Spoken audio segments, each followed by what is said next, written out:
Halo, Assalamualaikum warahmatullahi wabarakatuh. Perkenalkan, saya Emre Imran Ghazali sebagai perwakilan dari kelompok 2B untuk presentasi pada kali ini. Dengan anggota ada Suhartini, Daragista, Rahma, Dwi, Kalista, saya sendiri, dan juga Satrio.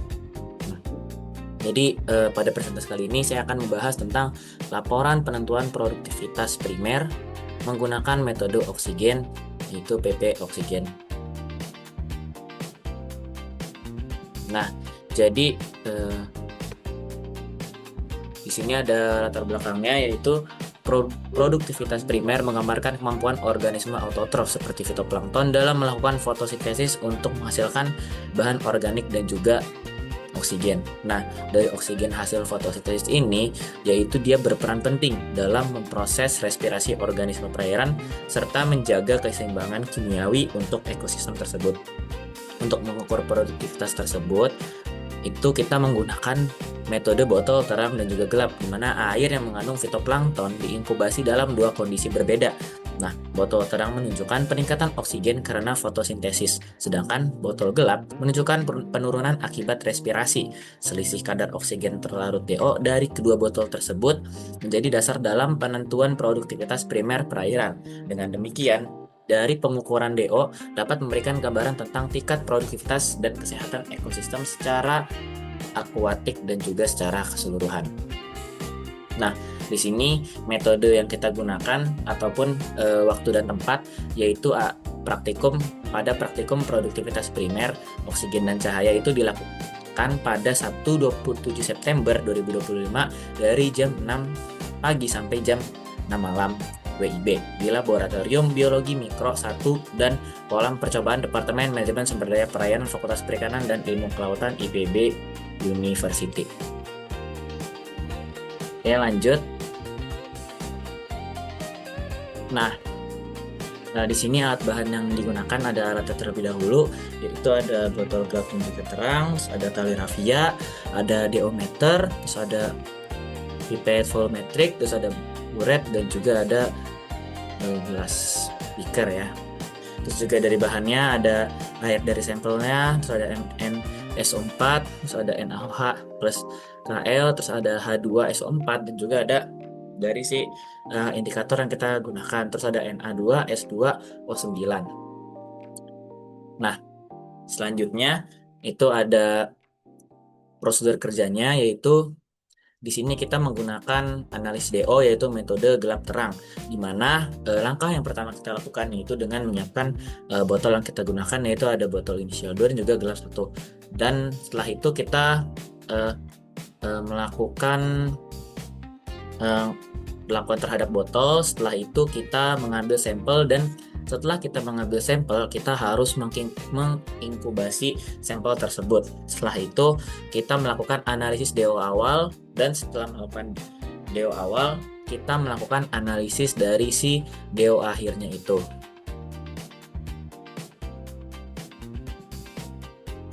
Nah, setelah kita sudah melakukan analisis, kita langsung mencatat dari si hasil yang sudah kita dapatkan. Nah, setelah itu ada teknik dari si pelaksanaan pengukuran PP, di mana hal utama itu kita melakukan persiapan alat dan juga bahan. Setelah itu kita melakukan tujuan dari si pengukurannya. Terus yang ketiga itu kita mengambilan sampel air dari kolam tanpa bubbling ya, tanpa menggelembung. Setelah itu yang keempat kita mengamati DOI dan juga DODG. Setelah itu yang kelima kita melakukan analisis dari si DO awalnya.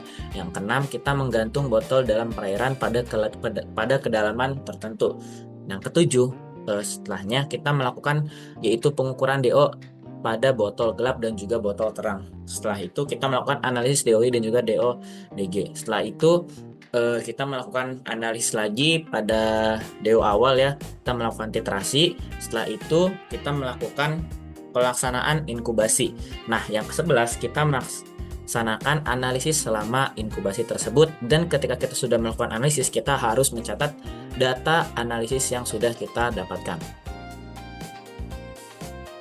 Nah, di sini ada analis data yang kita gunakan, di mana ada Rumusnya itu analisis DO yaitu dissolved oksigen ya, yaitu FP dikali MP dikali 8 dikali 1000 dibagi volume sampel dikali tanda kurung volume botol dibagi volume botol kurang 1 kurung tutup dikali FP, di mana FP yaitu volume titrasi, MP sebagai molaritas penitar, FP sebagai faktor pengendali.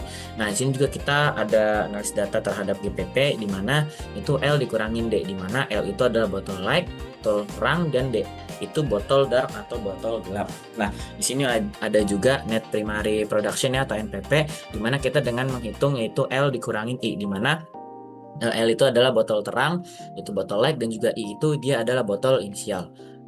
Nah, di sini kita juga melakukan perhitungan terhadap respirasi autotrof di mana AR sama dengan GPP dikurangi NPP, yaitu AR sama dengan autotrof respiration, dan juga GPP yaitu gross primary production. Dan juga di sini NPP sama dengan net primary production. Nah, selanjutnya itu ada mengubah satuannya, kita menggunakan GPP sama dengan yaitu 0,375 dikurangi L kurangi D itu PQ. Nah, setelah itu ada NPP itu 0,375 yaitu L dikurangi I PQ. Nah, dari sini nilai PQ-nya itu yaitu sama dengan RQ1 dengan asumsi jika hanya karbohidrat yang dianabolisme dan katabolisme selama proses fotosintesis oleh organisme plankton di air. Nah, RQ tadi yaitu adalah sigma mol O2 yang dihasilkan dibagi sigma mol CO2 yang dihasilkan, dan PQ tadi ialah sigma mol CO2 yang dihasilkan dibagi sigma mol O2 yang dihasilkan. Nah, jika PQ 1,2 dan RQ itu sama dengan 1,0 jika hasil sebagian besar disebabkan oleh si fitoplanktonnya. Nah, di sini ada tabel pengukuran hasil pengukuran suhu dan oksigen terlarut botol gelap dan juga botol terang. Nah, di mana suhu meningkat dari pagi hingga siang hari seiring meningkatnya intensitas cahaya, lalu penurun pada sore hari.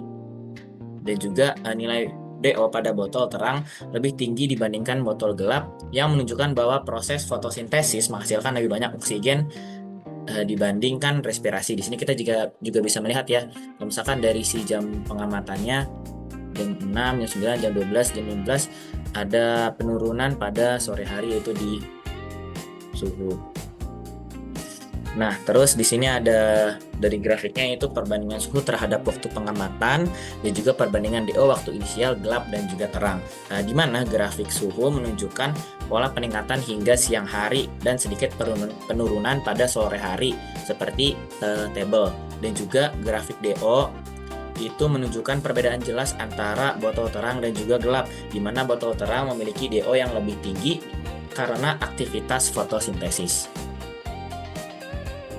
Nah, selanjutnya di sini ada dua tabel dan juga dua grafik, di mana tabel pertama itu adalah tabel hasil pengukuran produktivitas primer menggunakan metode gelap dan terang, dan tabel kedua adalah tabel hasil pengukuran produktivitas primer metode botol gelap terang, di mana nilai GPP dan juga NPP seiring meningkat pada waktu inkubasi, yang menandakan atau mengartikan peningkatan aktivitas fotosintesis nilai R bernilai negatif dan menurun, menunjukkan konsumsi oksigen oleh respirasi berkurang seiring lamanya penyinaran. Nah, selanjutnya yang bisa kita lihat juga ya, kalau misalkan dia itu selalu meningkat pada waktu inkubasi pada tabel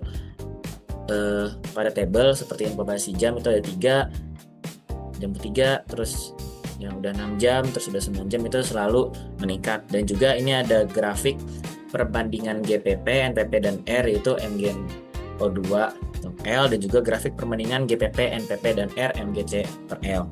Nah, di mana grafik memperlihatkan tren peningkatan GPP dan juga NPP, sedangkan R-nya menurun. Hal ini menunjukkan bahwa fotosintesis lebih dominan daripada respirasi, menandakan kondisi perairan cukup produktif di kolam MSP tersebut. Nah, selanjutnya ada pembahasan ya, yaitu DO berfluktuasi seiring meningkatnya suhu dan cahaya. Nah, fotosintesis itu aktif saat intensitas cahaya meningkat juga. Nah, selanjutnya itu suhu naik dari 26,6 Celcius sampai 32,1 Celcius lalu turun. Nah, suhu tinggi ini dikarenakan suhu tinggi itu kurangi kelarutan O2 tapi fotosintesisnya tetap meningkatkan DO. Nah, GPP-nya juga meningkat dari jam ketiga sampai jam ke-9, menandakan bahwasanya kolom MSP itu aktivitas fotosintesisnya itu optimal. Nah, pada nilai NPP juga itu menaik hingga jam ke-6 lalu stabil. Nah, tapi R-nya negatif ataupun menurun. Nah, itu dikarenakan oleh dari si respirasinya lebih kecil daripada produksi O2-nya. Nah, lalu pada GPP itu mendapatkan nilai 0,127 lalu meningkat menjadi 0,437 mgc/L. Nah, pada nilai NPP juga meningkat yaitu 0,524 menurun yaitu 0,462. Nah, hal ini menunjukkan sistem fotosintesisnya itu stabil. Nah, lalu pada metode botol terang gelap menunjukkan dominasi fotosintesisnya terhadap respirasi, yaitu berarti sistem perairan di kolam MSP itu seimbang ataupun produktif. Nah, kesimpulannya yaitu hasil praktikum metode botol gelap di kolam MSP menunjukkan bahwa kadar oksigen terlarut yaitu DO-nya berfluktuasi mengikuti perubahan suhu dan intensitas cahaya. Nilai GP dan NPP meningkat hingga jam ke-9 inkubasi, mencerminkan aktivitas fotosintesis fitoplankton yang bernilai tinggi. Nilai respirasi R-nya yang kecil menandakan dominasi fotosintesis terhadap respirasi sehingga perairan tergolong produktif dengan ketersediaan oksigen yang cukup. Faktor utama yang mempengaruhi DO adalah cahaya dan juga suhu. Nah, sarannya itu untuk meningkatkan akurasi data pengamatan sebaiknya dilakukan pada berbagai kedalaman dalam rentang waktu inkubasi. Parameter pendukung seperti kecerahan, pH, nitrat, dan fosfat juga perlu diukur karena mempengaruhi produktivitas primer. Nah, kalibrasi rutin DO-meter juga menjadi hal penting agar hasil pengukuran lebih tepat dan juga andal. Nah, terima kasih saya ucapkan karena presentasi kali ini sudah selesai. Saya perwakilan dari kelompok 2 ucapkan terima kasih dan juga minta maaf jika ada kesalahan. Assalamualaikum warahmatullahi wabarakatuh.